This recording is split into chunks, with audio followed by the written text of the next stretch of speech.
So I don't know, I'm not so sure I'll be able to introduce all your accolades, but the best that I know is that he happens to be a teacher of English and literature and an administrator at Roffinfield Group of Schools as well, right? Kabisa. Am I forgetting anything, sir? Zingine zitakuja. Zingine zitakuja, right? Anyway, less pressure, ka-flow. I don't know, to our viewers back there, I mean, they could be wondering, who is Alvin, right? In a nutshell, can you just tell us who is Alvin? Could you have had maybe a journey? What's your personal story, right? So Alvin is a small boy making a living.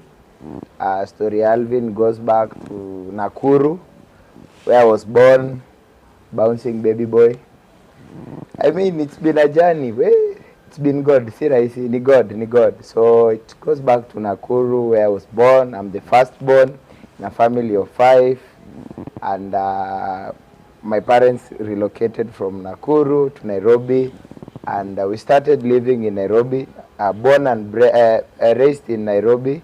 Mimi mtu wa ghetto, nimeishi ghetto. Mtu wa top shot. Pale. Kabisa. Right. So I was born in Nakuru, but my parents relocated when I was around 3 years, 4 years.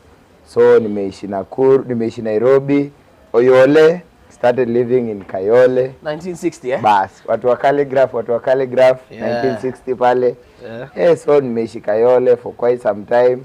Then we shifted to Umoja, then to Imara Daima, then to Umoja again. So that is life. I went to primary school in Kayole. I did my primary school there. Kidogo I went to boarding 1 year. Maisha kidogo ya boarding. Kakata. Did that thing. Ai, manze. So after that, nikamaliza, nikaenda high school. I went to high school. Sasa hapo high school. Hapo ndio nyota yangu ilianza kung'aa. Ventured into leadership kidogo to positions here and there. I became class prefect kidogo. Dining hall captain. Pale Nyang'ori Boys High School. Kula pause, kunywa maji kidogo. Pale Nyang'ori Boys High School. Yes, well, he gets to do that, ladies and gentlemen. I don't know, we are here courtesy of Brimac Hotel, located alongside Eastern Bypass, I tell you. And I don't know if you can see the view from the backside. All this happens to be Eastland, right? And Eastlando iko karibu na 1960, Bas, right? Hapa tu. Yeah. Tunaona mtaa tukiwa tu area. Right there, eh? Bas. Yes. So dining hall captain. I was dining hall captain in Nyang'ori Boys High School. Kidogo leadership kakaingia. By God's grace nika struggle, mati yangu ilifanya ile kitu. Right. Lakini nikaingia kampo. So I went to Catholic University of Eastern Africa. The Catholic University of Eastern Africa. But you went to campus. Na unasema mati yangu ilifanya ile kitu. Like it's not what I expected, but regardless, right, we move on. What was your expectation? Hiyo ni ya siku ingine. So I went to the Catholic University of Eastern Africa. Right. The only university that has the article there after UN. We are sorry. After I was admitted for a degree in education. Right. And I think my campus life was amazing. I learned a lot of things. That is where I grew my leadership skills. I sharpened my public speaking skills. But before that, kuna ka step tumeruka. First year. Kwa comrade bana iko rahisi. I know, for those who don't know, I mean, Alvin, I told you, he's a brother. He's a friend who grew to become a brother, eh? Yeah, sure. And for some reason, we might have gone to the same university, right? Precisely. Same campus. Na tulikula ndimu pamoja. Pamoja kidogo, right? So first year was a bit hectic, kidogo hivi. But I think I maneuvered. Second year, nikaanza kuingia leadership kidogo. Before I knew it, boom, third year I was the vice or deputy president of Catholic University of Eastern Africa. Right. I mean, it was a privilege. That position took me to a lot of places I could never imagine. And shout out to my brother Baraka, whom we've grown together with in campus. We've mentored each other. We've gone places to him. So after campo kidogo, nikaamua kuweka story ya leadership kando. So I graduated. After graduating, the hardest part now came in now, job. Adulting, right? Hey, adulting. Hey, Hold it, before we hey, even get there, you know, hey. I don't know why you skipped all this, I mean, the entire campaign process, you know. And besides, tell me how you managed to pull through. I mean, you know, we had two campuses. True, One is in Nairobi. We had the main campus Main in campus, Nairobi, and right. we had the other one in Eldoret. In Eldoret. Yeah. And Then- interestingly, I mean, both of you are sharing these The political seats, sure, right? sure. So that sure, means sure. if we have the president in Nairobi, then definitely we cannot have another president Yeah, in Eldoret. Exactly. And for some reason, you managed to scoop that seat. How was it? How did it go? I think it was very hectic. Now, number one, campus in politics in campus, especially in private universities, Right. is very different compared to public universities. I think for public universities, Right. you'll find like wanakuwa funded politicians nini. Right. But I think for private universities, it's a bit structured kidogo and a bit organized. Right. But regardless, the university had numbers and you had to convince the masses. Right. So I could imagine nights where we would sit down with the delegates, because I think right now we are using the delegate system. Right. So we could sit down with the delegates, talk to them, because at that point pia pesa ya campaign pia kidogo hivi tuli struggle manze. Tuli struggle manze. But it was a journey. Right. So we managed to convince the delegates from the Nairobi side to the Eldoret side. It was a hassle. It was a hassle manze. But ni God. Ni God. Ni God. Hapo kwa Ni God. convincing power. Ni God. Shikili hapo kwa convincing power. Eh. I don't know. People out here are worried. If you had the power, you know, to convince all these delegates to vote you in, I don't know. Have you had a chance to convince a lady out here? Mambo iko jikoni.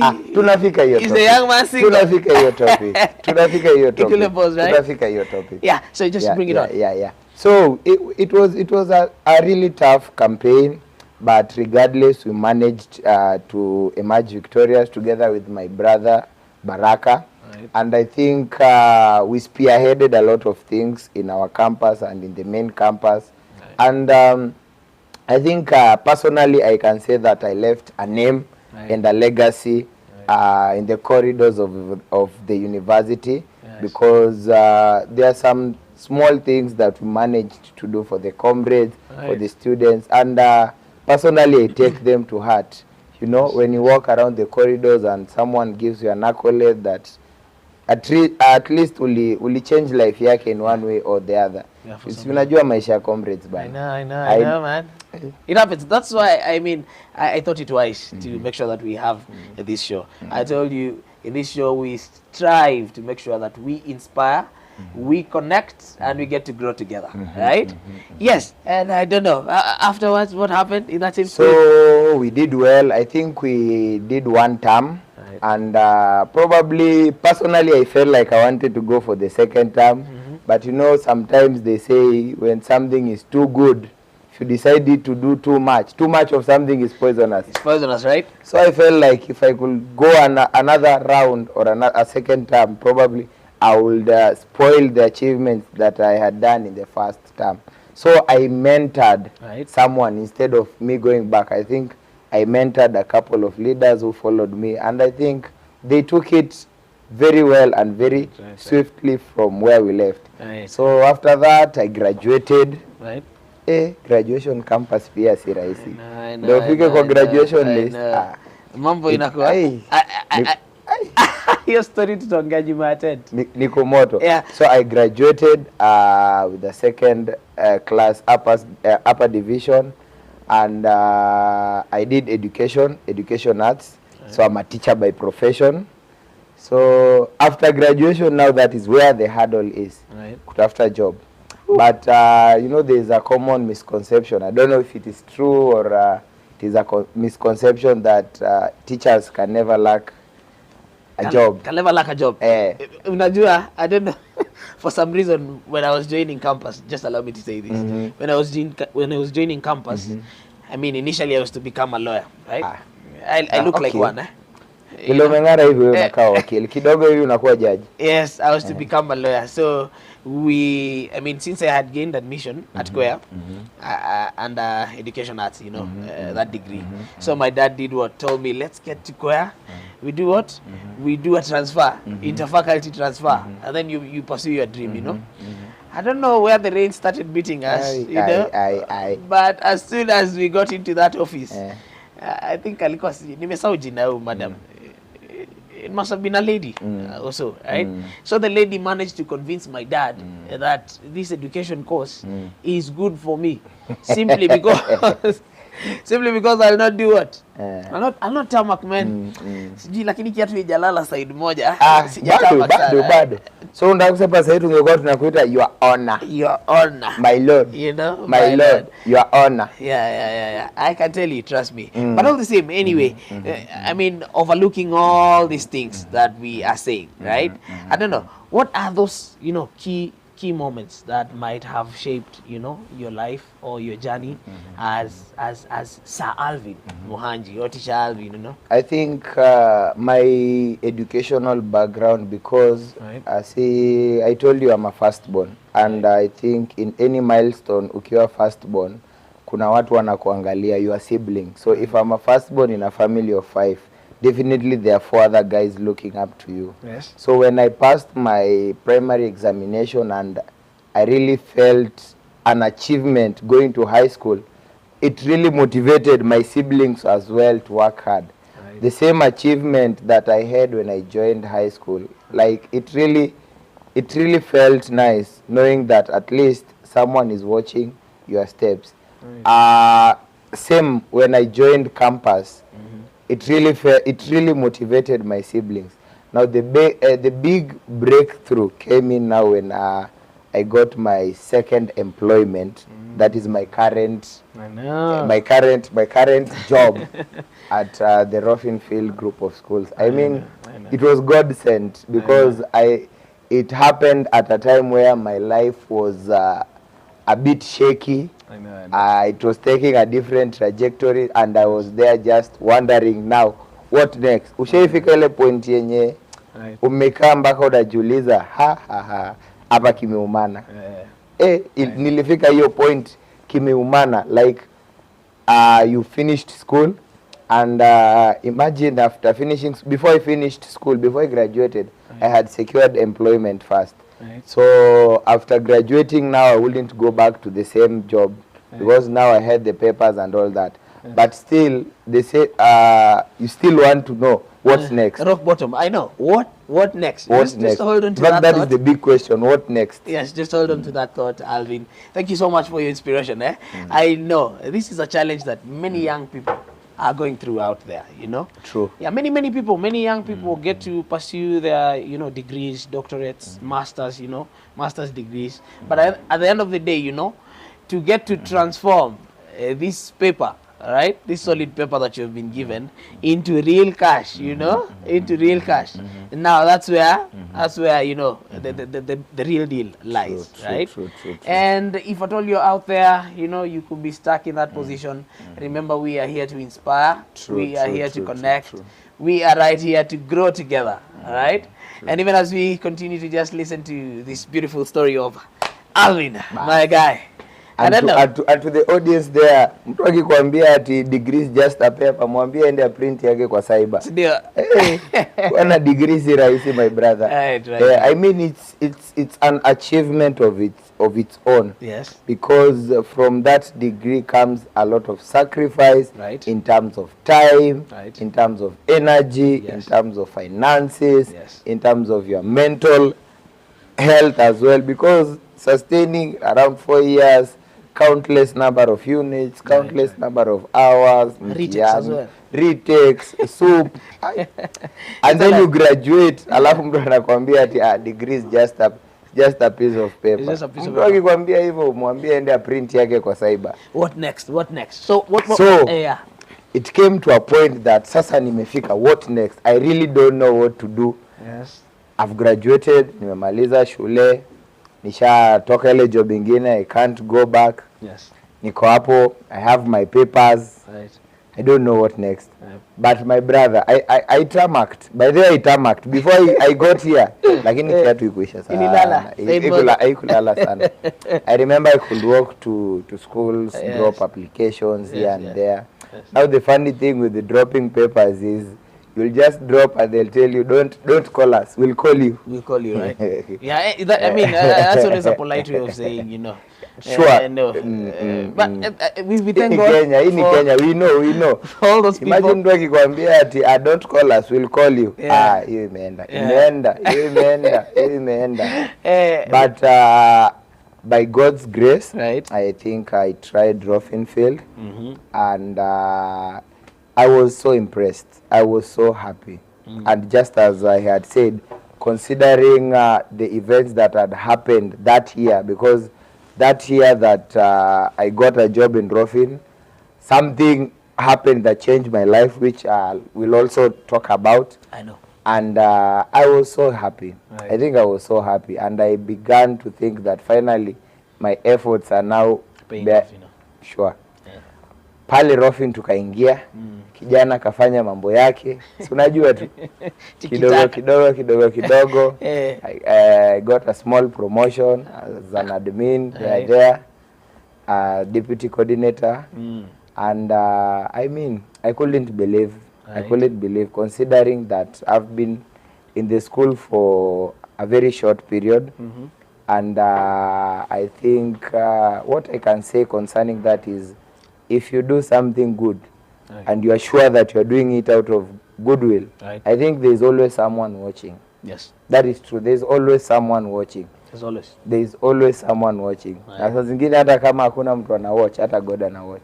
God is always watching, right? Hata God ana watch. I don't know. You said you got promoted to deputy coordinator. Junior secondary school. Yeah, junior secondary. I mean, school. CBC, you know, the latest, newest kid in the block, you know. Bas. And I don't know. I'm sorry to say this, okay, but just because of lack of better better words, okay, there seems to be, you know, some confusion back then, right?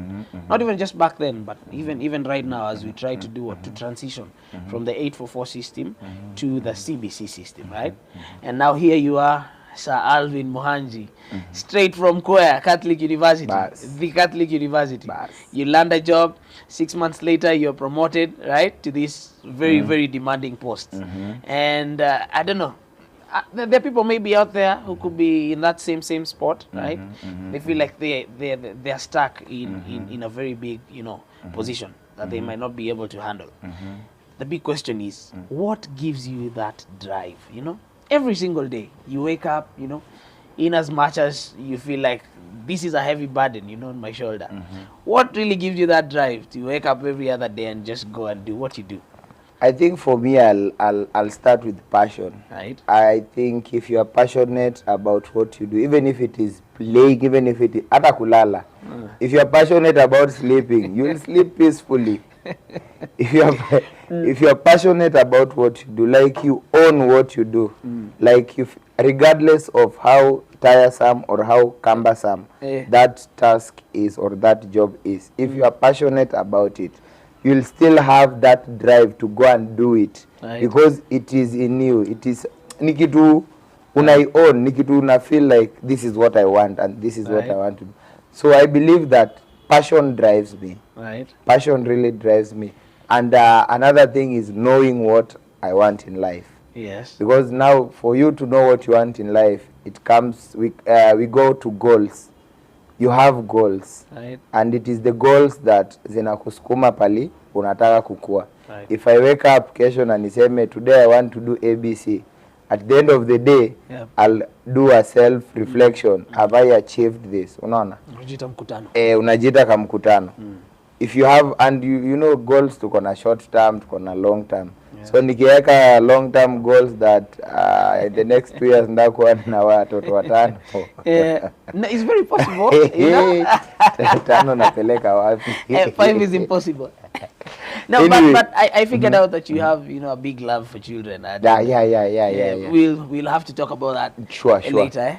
So if you have that goal and passion, if you know what you want, goal, knowing what you want in life, that this is what I want to do, this is what I want. Passion is what fuels. Unaona? Kitu inakufuel that if I'm teach passionately. Unaona? Then there's nothing I love about teaching or about being with kids than doing it passionately. Unaona? Because at the end of the day as a teacher, mzazi amekupea mtoi. And the future of that child is in your hands. Iko kwa mkono yako hivi. Ni kama hii glass hivi. Nikikupea hii glass hivi na niweke kwa mkono hivi. Nikiachilia hivi sitaanguka na ivunjike. But nikishikilia vizuri itakuwa poa, si ndio? So that is like the work of teachers. Unaona? So mzazi amekuentrust na life ya huyo mtoi. So it is you to make or break that child. Right. Yeah. So if you are doing something passionately, don't give kids double standard. Don't give them less. Right, because at the end of the day, kama kuna watu mimi nasemanga kama kuna watu watakuwa judge taashili kwa hii dunia. Lawyers, wakili, lawyers, teachers. Right. Hata madaktari. Even doctors. Because a lawyer will convict someone hata kama ako guilty. Na wewe ni lawyer na unajua tu huyu msee enyewe ame a crime. But because of, you know. But I was told that lawyers they have nothing personal against the, you know, the complainant and the suspect. They only get to discredit the evidence, right? But all the same, I get whatever you're trying to say, right?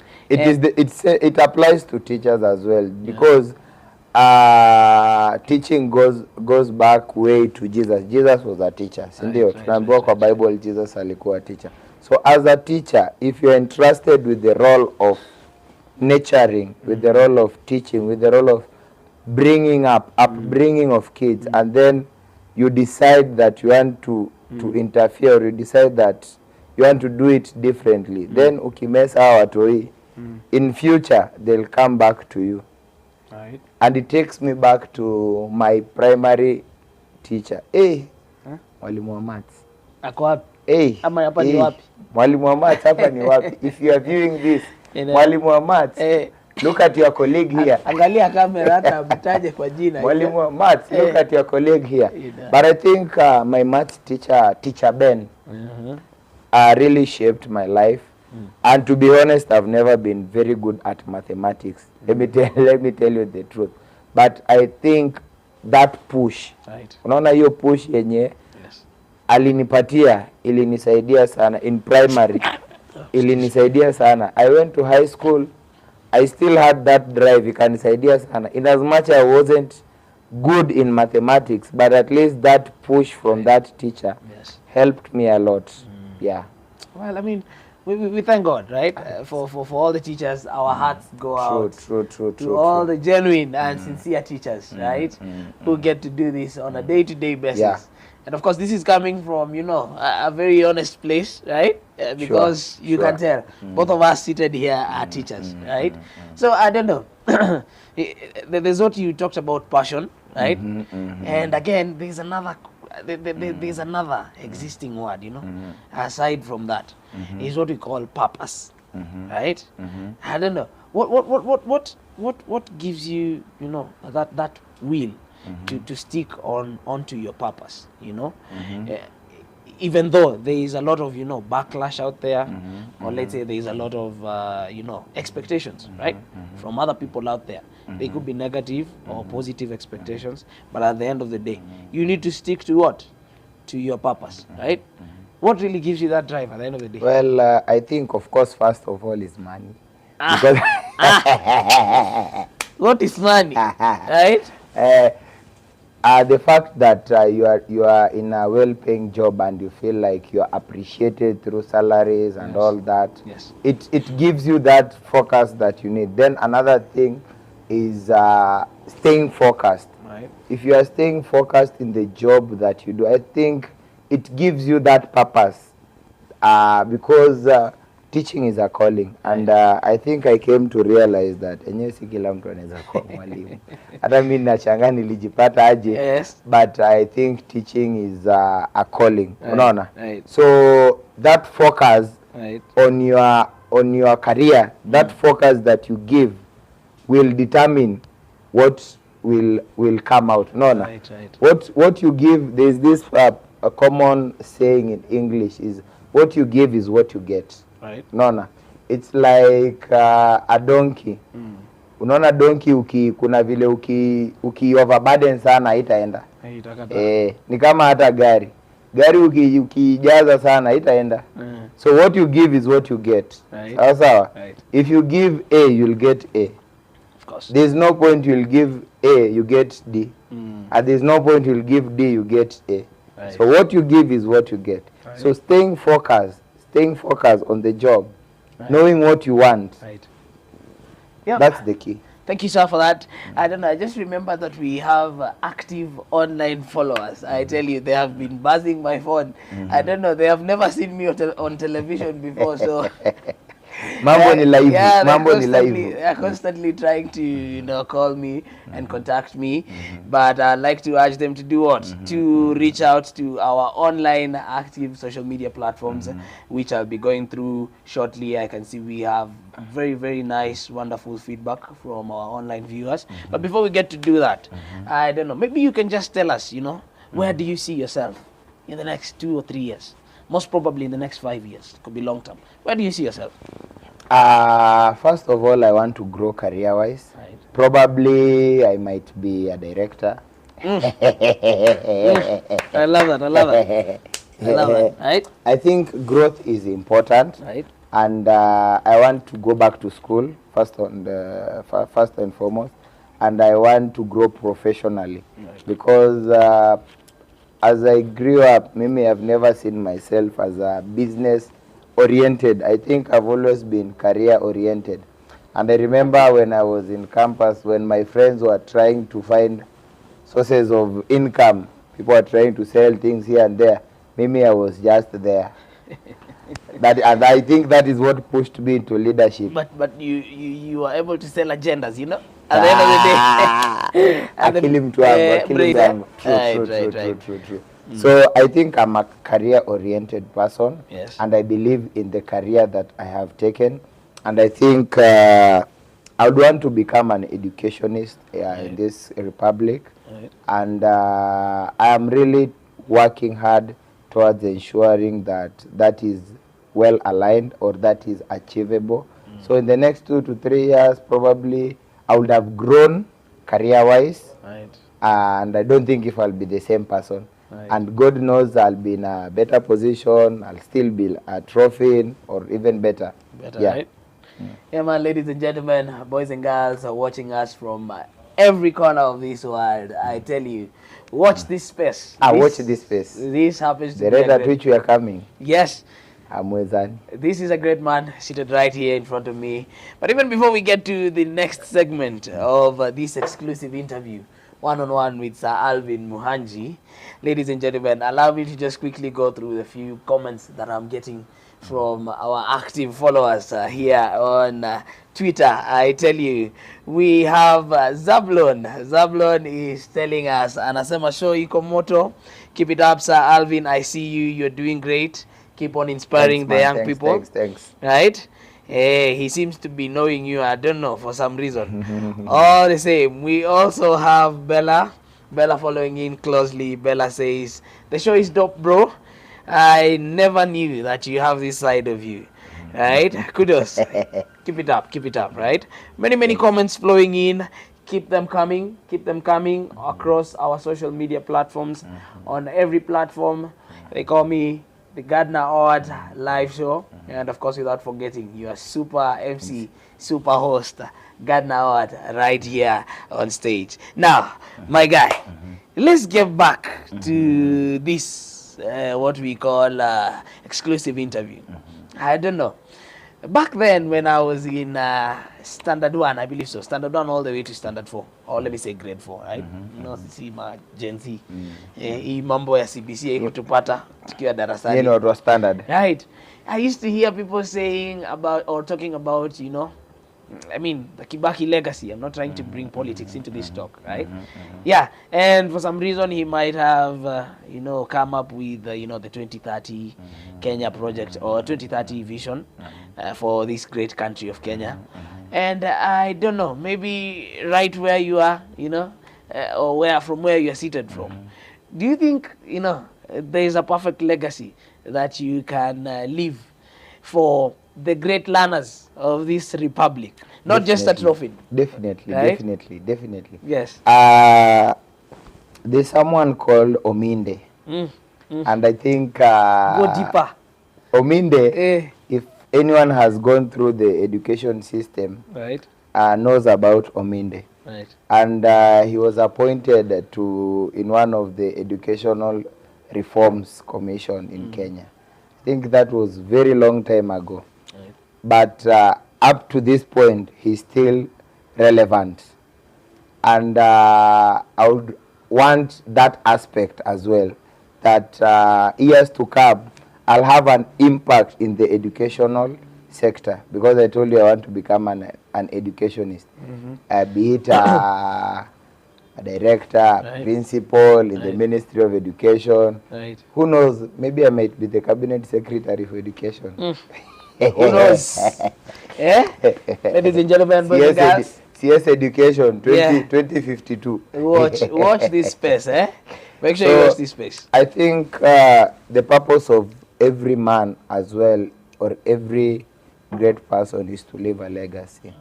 So that while you are gone, people will say so and so did this, so and so was here. You leave an impact. Right. And I think through my career, I intend on making reforms, Right. coming up with the policies, so that Right. at one point, those who are now, I'm told sahi tuko Manze tuko Gen Alpha.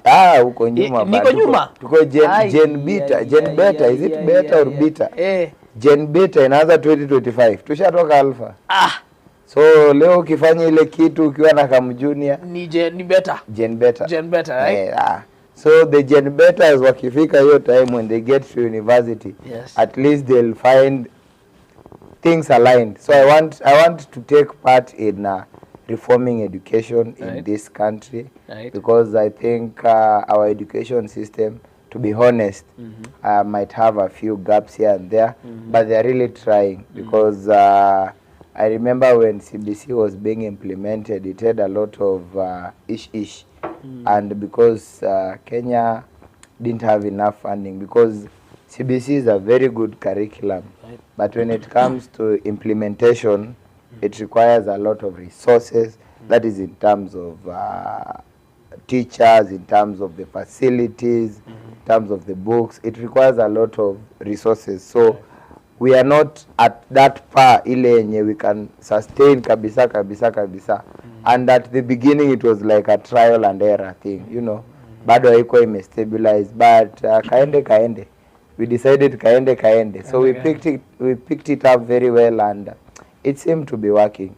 I think I love CBC because it is competency based. You are focusing on the skills of the learners. Right. Because like kama 844 manze, I was just thinking out loud that if you've done well for the past 4 years, then time ya mwisho ya form 4 ugonjeke or something happens, and you fail your KCSE, I mean that's the end of you. You are doomed. So I think CBC is competency.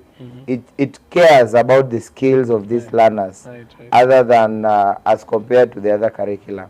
So matters to do with legacy. I want to leave a legacy in the education sector. I want to be remembered as someone who did this and this in the educational reforms. Wow. Itawezekana, si ndio? Inawezekana bro man. Well articulated.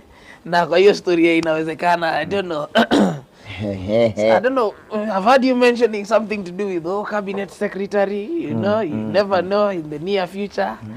I don't know, are you by any chance trying to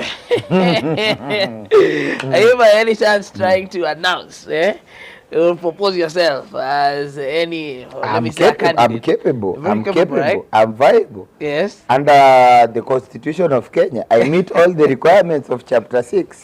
Right. I'm capable. Yes. If the president decides tomorrow to Yes. wake up and appoint me, Yes. I can easily go to parliament Right. and face And first the panel, right? Yeah. So I believe I'm up to task, and I'm still growing. Yes. And they say the more you grow, the more you learn. The more you learn, right? And I think I always have one quote that I really like, that every day is a learning day. It's a learning day. Because what I know today is not what I'll know in the next 5 years. Right. What I know today might not be even what I know in the next 1 hour. Yes. No. Yes. So every day is a learning day. Yes. And I believe as I'm growing and I'm learning new things, I'm shaping my career. Yes. So when that time comes, I'll be very ripe.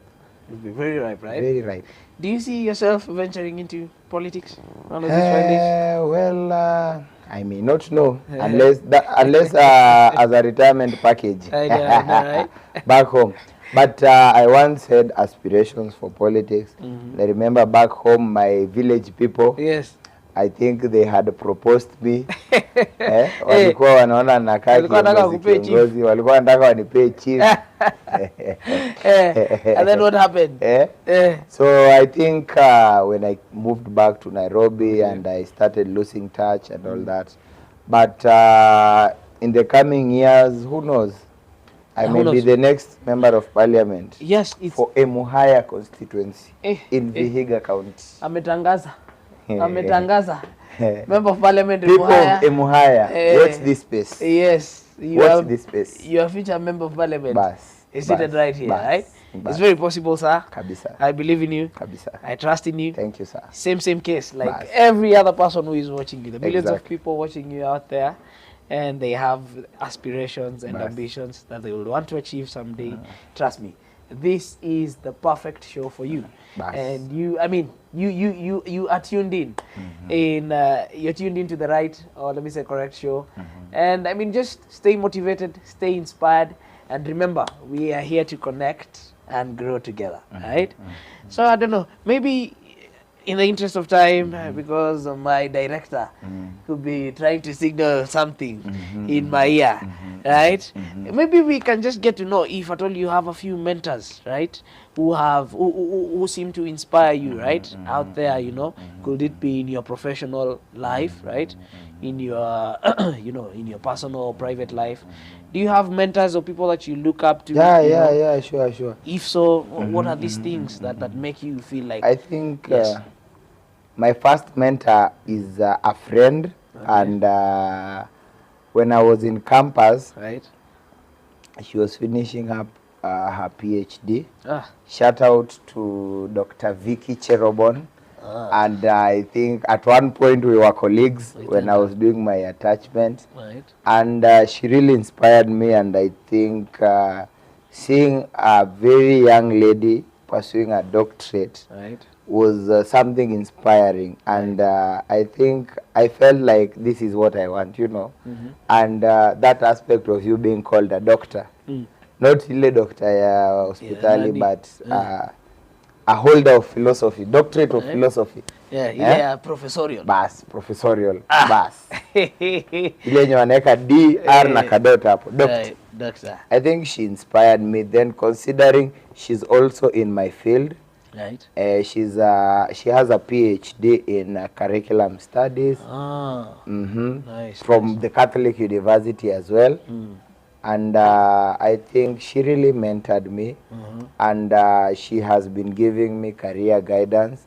And in fact, when I wanted options to pursue my master's, I think she gave me quite a number of options. I also look up to my uncle, who is a doctor, Dr. Karume. Shout out to Dr. Karume. Okay. I think I've also seen his journey. Right.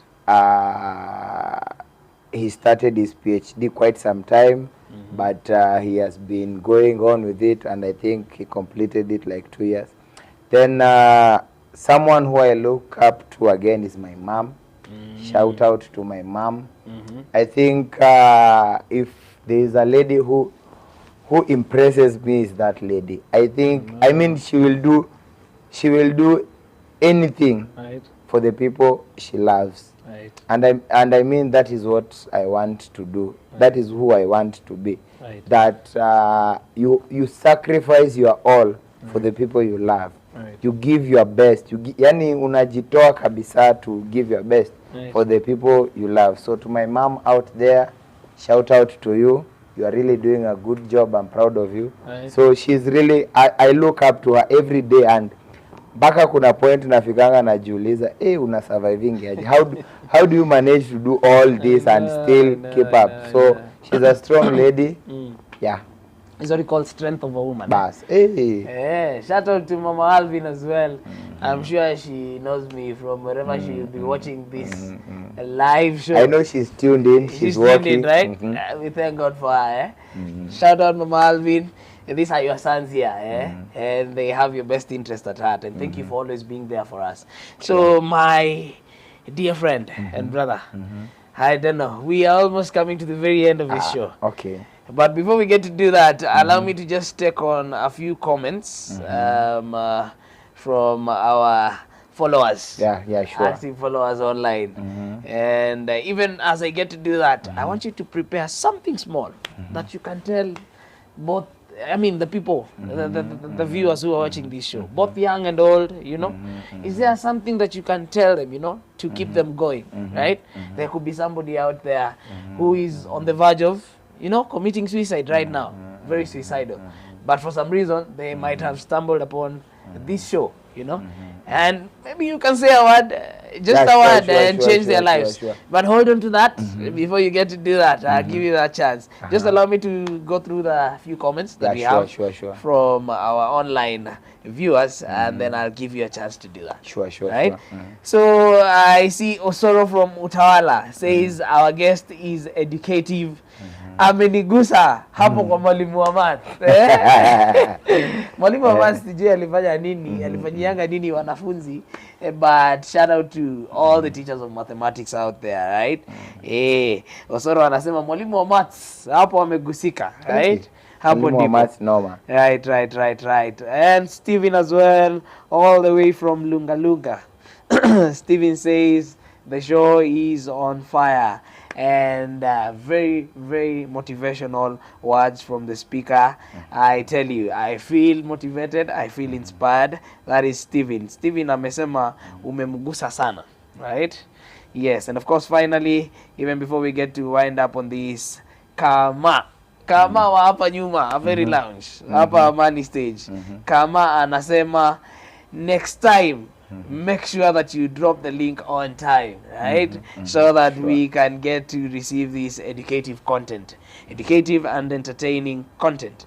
Yes, and of course to our viewers, we would again like to really apologize and thank you for your patience, for staying in tune for this very, very show, even as we get towards the very, very end of the show. Before we get to do that, right? And even before I get to give you, actually, let me give you that chance to say something to them, right? And just motivate them. Give them that final word. Look into that camera straight. Tell them something. This is my camera. Yes, that is your camera, sir.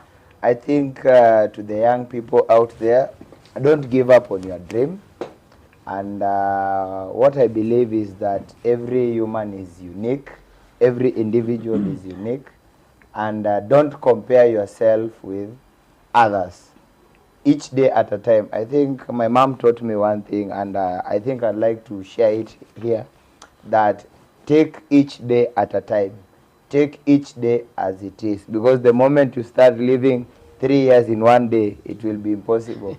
The moment you start living 2 days in one day, it will be impossible. So each day also comes with its own fare, with its own share of troubles, with its own share of success. Enjoy the small achievements, right, and embrace failure as well, because those are minor setbacks. They say in English, we teachers say that go deeper. Minor setbacks prepares us for major comebacks. Rudia then. Minor setbacks prepare us for major comebacks. Major comebacks, right? So you might be having a minor setback in your life, something that has taken you back, but know this, that thing is preparing you for something bigger in your life. Right. So minor setbacks prepare you for major comebacks. Right, That right, is it. right. Thank you for those very, very inspiring professorial words. I think you deserve that title. That title looks One good day I'll be on your name, Professor right? Muhanji. Yes, thank you, sir, for honoring us with those words. You're welcome. And thank you again for honoring this visit. You're welcome. Allow me to say that I'm so honored for you. I mean, I'm so honored that you gave me the honor to host you for my premiere show. This happens to be the very first show, I mean, under this segment, the Gardner Oat live show. And I am so sure if you stay tuned, then you should be ready to receive more and more engaging and entertaining content on your #1 live show, the Gardner Oat live show. And even before we get to wind up, on that note of minor setbacks, prepares for major comebacks, my dear brother. I don't know, could you be a young person, could you be an old person out there going through it all and, you know, just feeling like life is doing that thing to you right now? I always feel like, you know, Gardner is a multi-talented individual, you know, a jack of all trades. Sure. I get to do many things at a go, right? So besides, or other than being a super show host, I also happen to be a super MC. You should feel free to contact me or reach out to me one of these fine days if at all you're looking for an MC to, of course, host your show and make sure that it is captivating. At the end of the day, I was talking about people who feel that they are so low or so down. And of course, me being Gardner, a jack of all trades, I happen to come with my guitar on set. And I don't know, Muziki itambe. Muziki itambe. If you can allow me, I might have composed an original composition here some time back, right? And by the time I was writing this song, my dear viewers, I was very depressed. I was so down, right? But I managed to do what? To overcome this, of course. And I got inspiration from my friends, my family, you know, family members, many people that I used to interact with. So if at all you have a burden, you know, and you feel like you're going down the drain, find somebody to talk to. And if at all you cannot find somebody to talk to, and then always get back to this very same show and listen to this tune. Because I believe they say music is what feelings sound like. And this is what I'm about to give you. So coming straight from my heart, ladies and gentlemen, Gardner Oat, I present to you, is this how it feels to be depressed? So stay tuned. I feel so down, so low, so gloomy, dejected, pressed down, so gloomy, dejected. Is this how it feels to be depressed? Is this how it feels to be depressed? My heart is so heavy, I'm down in the dumps. I'm hiding my craving, so I weep in the dark. Is this how it feels to be depressed? Is this how it feels to be depressed? My heart is so heavy, I'm down in the dumps. I'm afraid I might cave in, so I weep in the dark. Is this how it feels to be depressed? Is this how it feels to be depressed? I know life can be so tough sometimes. We all don't get to laugh all the time. I'm trying, even though I have a rough time. I keep on hoping that help will come at the right time. I know life can be so tough sometimes. We all don't get to laugh all the time. I'm trying, even though I have a rough time. I keep on hoping that help will come at the right time. Yes, ladies and gentlemen. Karibu nikuwa depressed. Thank you. I don't want you to be in that state. That's why I sang, so that you can get out of that state. Yeah, thanks, so man. if at all you're out there and you feel like you're going through it all, trust me, there is always another chance to try things out. Alright? And of course, to my active online viewers, trust me, if at all you'd want to see me playing another song during our subsequent shows, then feel free to tag along and put your request on the comment section. Then I'll be more than happy to do that for you. And of course, ladies and gentlemen, at this juncture, with all powers vested upon me as the super MC or super host for this particular segment today, allow me to wish you the very best in your endeavors And even as you get to rest this evening, I wish you the best of luck. Thank you for tuning in. See you next time. Same place, same location, different guest, same host, same time, same energy. Let's do it again, ladies and gentlemen. Adios.